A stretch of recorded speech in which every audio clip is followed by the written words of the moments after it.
right, it's the day in the life of a surgeon. Been up since 4. Got a little bit of a protein drink, heading to the surgery center. And I get asked routinely on a drive to do an explant or a drive to the surgery center, how did I start doing explants? So it's a bit more of a lengthy story. I did traditional general surgery training. For those of you who don't know, that's usually 5 to 7 years of training. It depends on your program, but it can take a year or 2 of laboratory work in addition to your clinical work. So I did 6 years of general surgery training with 1 year in the lab, and then I did 2 years of just plastic surgery. And then I chose to do an additional year of training in reconstruction using microsurgery, and then aesthetic surgery and more advanced breast surgery techniques. And then I started in an academic practice and taught microsurgery for the first 7 years of my career. So in the beginning of my career, it was dominated by oncology reconstruction, trauma reconstruction. In training, it was all of the above plus burn reconstruction. And for almost 2 decades, I predominantly did breast reconstruction. I also did head and neck reconstruction and sarcoma reconstruction. Because breast surgery is so much more common, typically 1 in 8 women will unfortunately develop breast cancer. And the number of women that get reconstructed varies.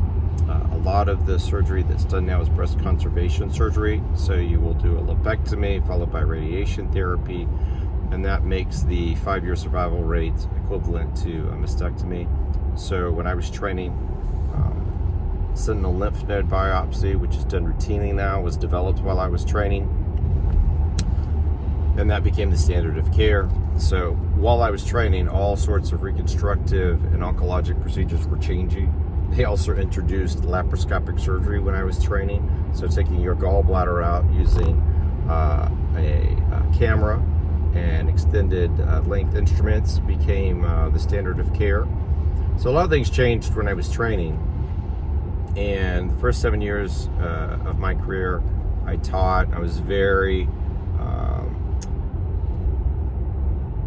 I worked really hard to do my best to advance perforator flap reconstruction in the United States. That was my forte. So I did the DIEP free flap breast reconstruction. I did the ALT head and neck reconstruction, and I used the ALT free flap for lower extremity reconstruction as well. And predominantly those were the flaps I would end up using. Those cases were lengthy, and I would do several a week. I transitioned to a group private practice in Austin, Texas in 2012, and there I did breast reconstruction, I did head and neck reconstruction, I did all the sarcoma reconstruction in Austin. And so I was doing basically, from a technical standpoint, the same types of procedures. I no longer worked in an academic setting. I no longer taught fellows or residents. It was just a private practice setting. So in 2016, I had a breast cancer patient who had a breast implant reconstruction. And I had done breast implant-based reconstruction as well. But because I did DIEP free flap breast reconstruction, I converted many failed breast reconstructions or reconstructions that the patients felt were painful or had capsular contracture or had injuries secondary to radiation therapy. I would convert those to a tissue reconstruction, which is the DIEP free flap. For those who don't know, the DIEP, in my practice, replaced what was called the tram flap. Because I was a microsurgeon, I could spare the blood vessels and nerves, leaving the rectus or the six-pack muscle intact, and then doing the reconstruction with the tissue, the lower abdominal tissue, the skin, the fat, the blood vessels, leaving those intact, and then connecting those underneath really your breastbone, the sternum, to the blood vessels, the internal mammary, artery and vein. We did that using an operating room microscope. We had above a 95% success rate while doing that. And then going back to 2016, I had a patient come who wanted to have their reconstruction taken down and go flat. So the reconstructive techniques are, obviously you can have no reconstruction, and that would be a flat closure.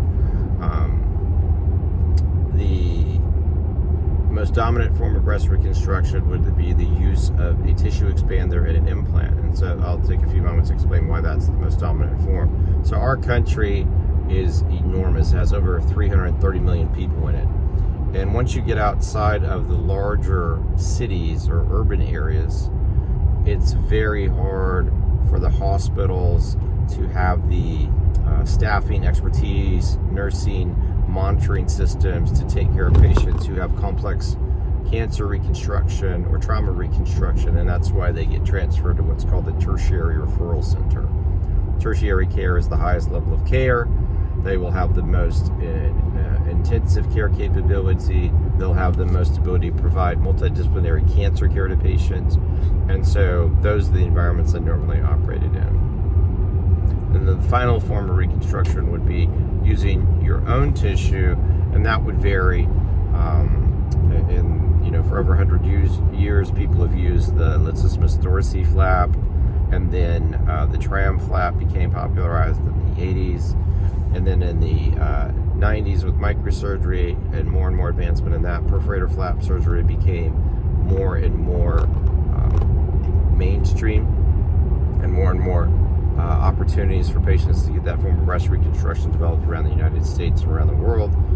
The first time I got really enthusiastic about was back in the early 2000s, and then I would go to meetings annually around the world to learn more about perforator flap reconstruction. So whether it was Barcelona or in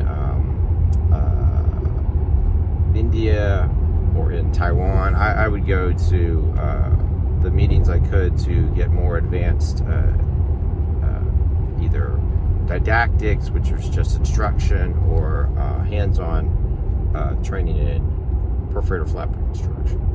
So going back to 2016, this patient came to take down their breast reconstruction, which had been a breast implant-based reconstruction. The patient on her examination had no physical findings of any problems.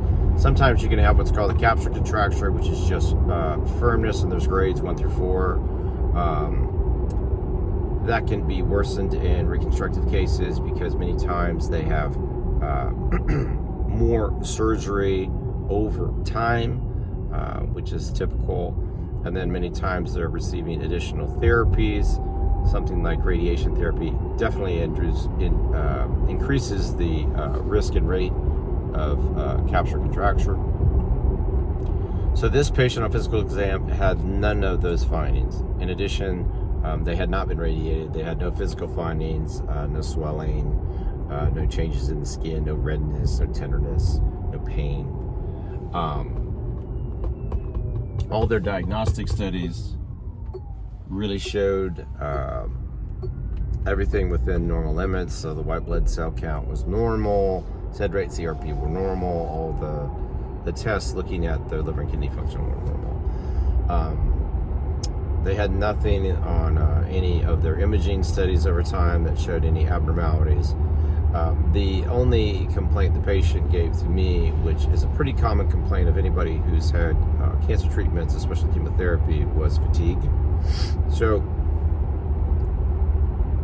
with that, we went to the operating room, and she wanted to actually have me take everything out intact.